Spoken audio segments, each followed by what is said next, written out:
तात स्वर्ग अपवर्ग सुख धरे तुला एक अंग तूल न ताहे सकल मिल जो सुख लब सत्संग। ये तात स्वर्ग और मोक्ष के सब सुखों को तराजू के एक पलड़े में रखा जाए तो भी वे सब मिलकर दूसरे पलड़े पर रखे हुए उस सुख के बराबर नहीं हो सकते जो लक्षण मात्र के सत्संग से होता है। प्रवेश नगर कीजे सब काजा हृदय राखे कौशलपुर राजा गरल सुधा त्रिपु करे मिताई गोपद सिंध अनल सितलाई। अयोध्यापुरी के राजा श्री रघुनाथ जी को हृदय में रखे हुए नगर में प्रवेश करके सब काम कीजिए, उसके लिए विष अमृत हो जाता है, शत्रु मित्रता करने लगते हैं, समुद्र गाय के खुर के बराबर हो जाता है,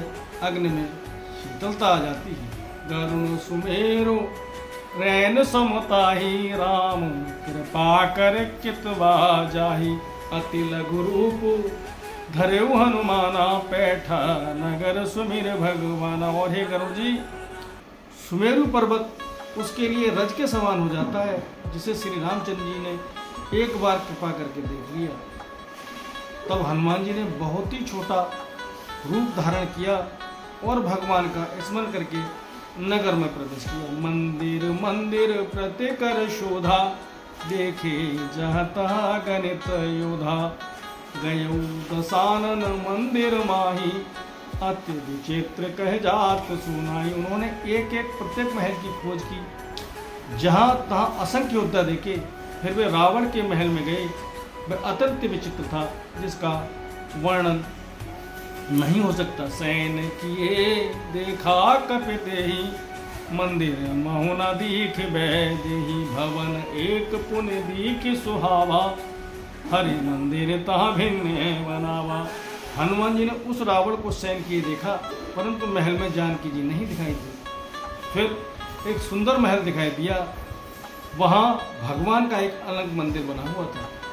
रामायुध अंकित ग्रह शोभा वरण न जाए नव तुलसी का वृंद तय देख हरस कपिराय। वह महल श्री रामचंद्र जी के धनुष बाण के चिन्हों से अंकित था, उसकी शोभा का वर्णन नहीं हो सकता। वहाँ नवीन नवीन तुलसी के वृक्ष समूहों को देखकर कपिराज श्री हनुमान जी हर्षित हुए।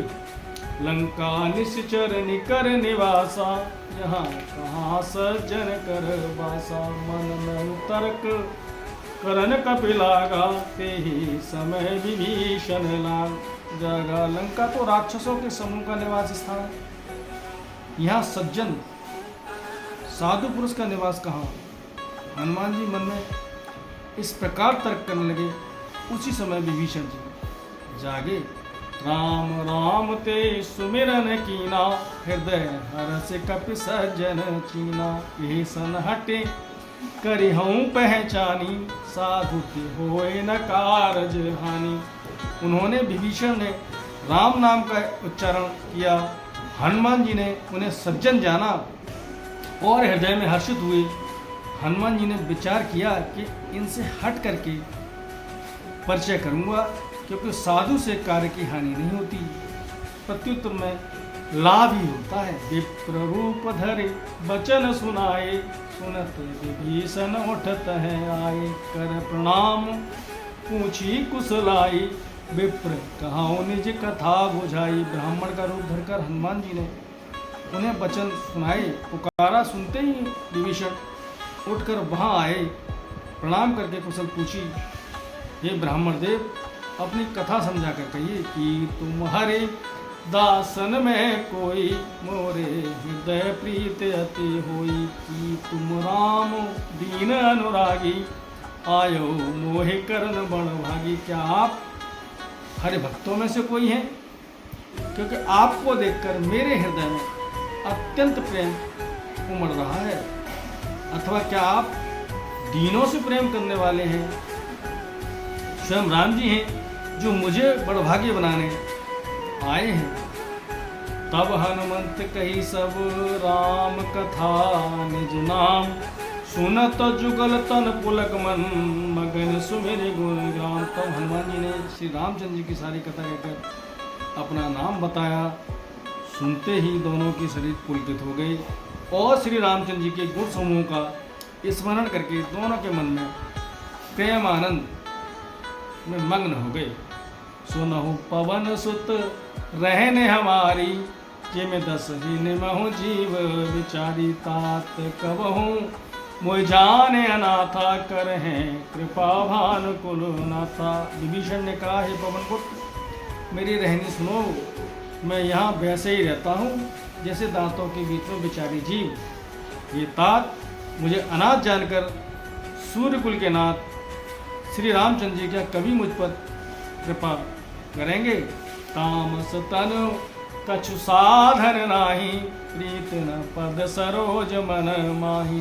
अब मोहि भरोस हनुमंता, बिनु हरि कृपा मिले नहीं संता। मेरा तामसी शरीर होने से साधन तो कुछ बनता नहीं और न मन में श्री रामचंद्र जी के चरण कमलों में प्रेम ही है। परंतु हे हनुमान, अब मुझे विश्वास हो गया कि श्री राम जी की मुझ पर कृपा है, क्योंकि हरि की कृपा के बिना संत नहीं मिलते। जो रघुवीर अनुग्रह कीना, तो तुम मोहि दरस हटे दीना। सुनो विभीषण प्रभु के रीति, करें सदा सेवक पर प्रीति। जब श्री रघुवीर जी ने कृपा की है तभी तो आपने मुझे हट करके दर्शन दिए हैं।